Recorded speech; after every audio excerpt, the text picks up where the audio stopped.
ابھی بغداد ہم لوگ ایسا لگ رہا تھا کہ بغداد کی وادیوں پہ ہم لوگ سفر کر رہے ہیں، ہے نا؟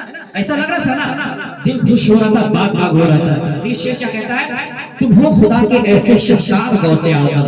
شعر کہتا ہے، میرے علماء کرام سنیں شعر کو، تم ہو خدا کے ایسے شہنشاہ غوث اعظم، کرتے ہیں تم سے بے حد، کرتے ہیں تم سے بے حد ہم پیار غوث اعظم۔ اور شعر دیکھیے کہ کاندھوں پہ اپنے رکھے سب نے قدم،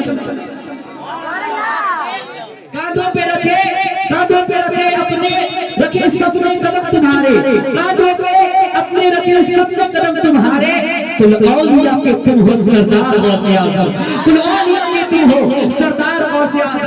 اور حضرت میں وقت نہیں منظر یاد دلا دیتا ہوں ان لوگوں کو مسجد اقصی کے بارے میں، جان رہے کہ نہیں؟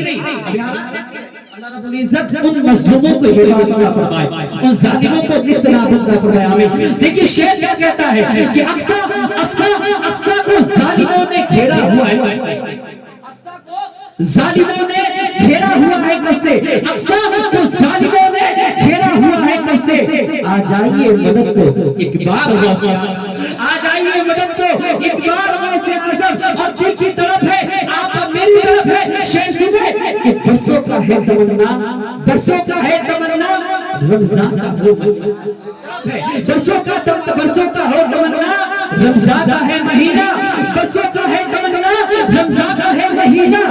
بغداد میں بھی جا کے افطار کروں میں، بغداد میں بھی جا کے،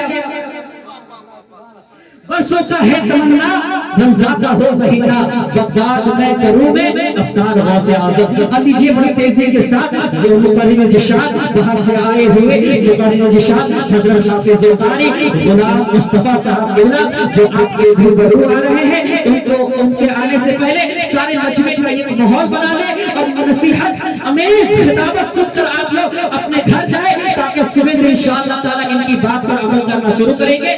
سارے لوگ مل کر نعرہ لگائے، نعرہ تکبیر،